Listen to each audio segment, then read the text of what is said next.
rose from days gone by. And did I hear you say he was a meeting you here today to take you to his mansion in the sky? The day begins in this modest dwelling situated within a middle-income housing project in Warren, New Jersey. It is 6 a.m. The first of several myths is about to be exploded. Myth number 1. Rochelle bounces out of bed at 6 o'clock every morning, raring to go. Watch this. The job of arousing our VP sales falls on the capable, broad shoulders of his wife, with a lot of backup by Derek, the family horse. A neighborhood masseuse arrives at 6:10 to help get the blood moving. The next attack is directed at the cobwebs. By 6:20 a.m., the body is sitting up and contemplates a series of health potions.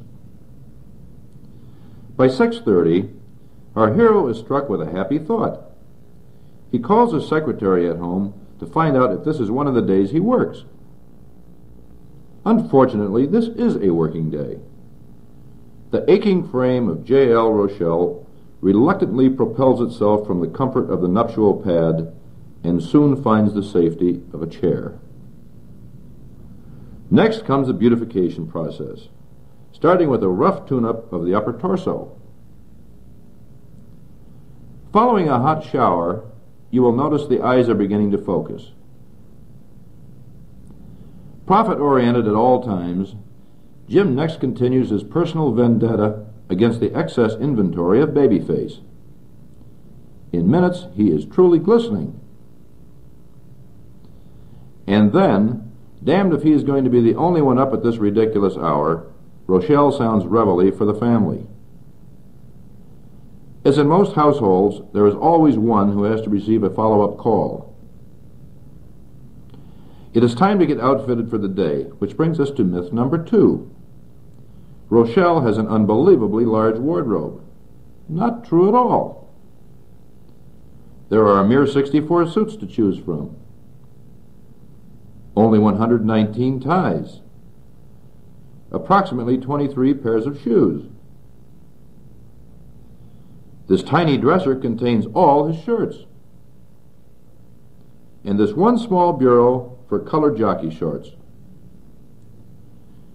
Incidentally, this self-restraint is practiced by the whole family. Barbara Rochelle keeps her entire wardrobe in this drawer. The VP sales is now dressed. This brings us to myth number 3, which is that Rochelle runs his house with an iron hand. On the contrary, Barbara is fully in command and assigns Jim his share of the family chores. Jim is now ready to attack his. Occasionally, he needs a little direction. But for the most part, he is a model of household efficiency. Now to myth number 4. Jim keeps in top physical condition by jogging 5 miles every morning. Absolutely untrue. Jogging improves one's body, but practicing golf improves one's income. So, at 7:15, Rochelle finds himself out in the yard with a 7-iron. If you look closely, you will notice that Jim has an uncanny knack for getting into the same kind of trouble in his own backyard as he does on the golf course. At 7:30, his game finely tuned, Jim shoulders the various tools of his trade, bids his wife farewell, and starts out on one of the more pleasurable parts of the day, the drive along picturesque Route 22 and through the seething Lincoln Tunnel to the New York office. The trip to town consumes anywhere from 30 minutes to 4 hours. On this particular day, he is lucky, arriving at 8:30 and being greeted by one of the New York staff who obviously needs a haircut. We next confront myth number 5, that being that Rochelle has a comparatively soft, pressure-free job. Actually, nothing could be further from the truth. The day is crammed with worry, tough decisions, and endless administrative details. It would drive a lesser man crazy. Have a look. The first job is to review the busy agenda. Next comes basic problem solving. The overriding concern today is, how in hell to stay number one now that Smith has found out the name of my tailor? Several trade journals must be read cover to cover. A mountain of dictation must be disposed of under the most adverse circumstances. Stan Rice's expense account arrives by UPS and has to be reviewed immediately. A lecture to a hostile finance committee on the importance of raising the travel and entertainment budget in 1975. Changes in territorial assignments are decided using the latest management techniques. And through it all, the phone calls are incessant. About 10 o'clock, Hertzfeld checks in to report his arrival at work. A pool shipment customer calls to thank him for getting an order delivered in less than 45 days. Barbara calls to ask him why Jim didn't leave her any money. A diverter has 2 words concerning his latest deal allocation. When his arm gets tired, he is forced to use his office squawk box, such as here, where he is getting a field report from Doug Hicks. This brings us face to face with myth number 6. Rochelle refuses to perform any demeaning duties around the office. Nothing could be further from the truth. Jim for years has cheerfully functioned as fire warden on 40 East. Taken care of overflow typing, and because of his years of experience handling employment interviews, he voluntarily assists the personnel department by interviewing all secretarial applicants for the entire New York office.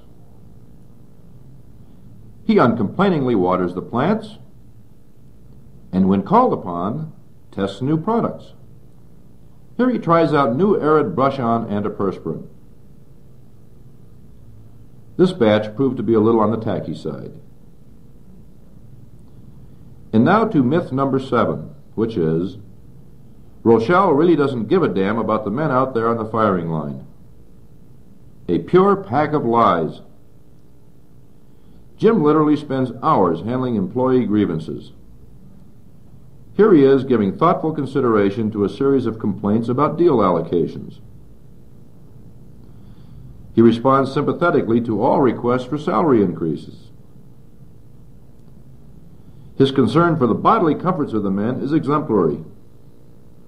On a mid-morning trip to the lobby, after purchasing this little runabout for his personal use, he selects this sumptuous new fleet model for 1975.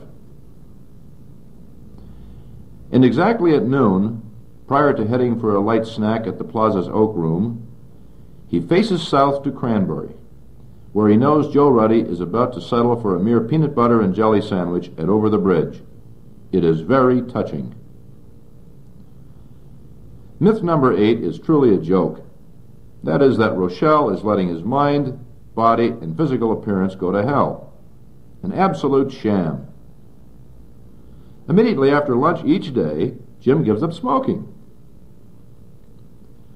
Calisthenics are a daily ritual. Push-ups are followed by deep knee bends, and as the national sales meeting approaches, he works in 5 minutes of glass gripping. His suit goes out for a press at 3 sharp. At 3:30, a fast trim and a manicure. Then at 4, the corporate psychoanalyst arrives for daily therapy. On this particular day, Jim behaves perfectly normally, except that he is convinced it is raining in his office. 15 minutes of soul-searching, and Rochelle is restored to his usual, robust, belligerent self. This fact became clear when a concerned member of the marketing staff inquired about Jim's state of health and evoked an absolutely normal reply. It is now 5 p.m. One bit of last-minute primping, and Rochelle heads for home. Next, we treat with myth number 9, which is that Rochelle's placid nature derives from the fact that he is always treated like a king at home. The foolishness of that statement is revealed by the following early evening scenes. Jim arrives at 7, only 1 hour late. The strain of the day's frantic activities has taken a heavy toll. The entire family rushes to greet him. Barbara inquires as to his whereabouts for the last hour. And Jim patiently explains his whereabouts, along with a few other things. Barbara demands the weekly grocery money, while Jim explains, as he has for 25 years, that he carries nothing but credit cards. The gloom deepens when it is revealed that Derek has eaten Jim's dinner. But it is not a total loss. Barbara explains that he is welcome to eat Derek's dinner. And thus, for one of the few times in his life, Rochelle finds himself behind the 8 ball. Thoroughly depressed by now, Jim secludes himself, and although he rarely drinks, he pours himself a glass of straight gin. Soon he is feeling well enough to converse with the family owl, rip off several bars of the Happy Farmer on the piano, and then another white one, and the battered, bruised, nominal head of the house is feeling civilized again. In fact, he's feeling so good that he calls Trethaway and Parrish and tells them to take the rest of the day off. Which brings us to myth number 10, that Jim is a tyrant of a husband and father. In actual fact, Rochelle is a most considerate and tolerant fellow and suffers through an evening of indignities in every bit the same way as the rest of us. When Jim finally emerges from seclusion, the family butters him up for the worst. Here his son Paul lays out the rationale for a substantial increase in allowance. And his daughter Anne refuses to let him use the family car. As if that isn't enough for any man, Barbara locks him out of her room for the night. Finally, exhausted and frustrated, there is nothing to do but retire to his own room with his hot water bottle, read a chapter of the New Testament, as is his evening custom, and then drop his weary head onto the pillow to await the tooth fairy. It is really a hell of a life.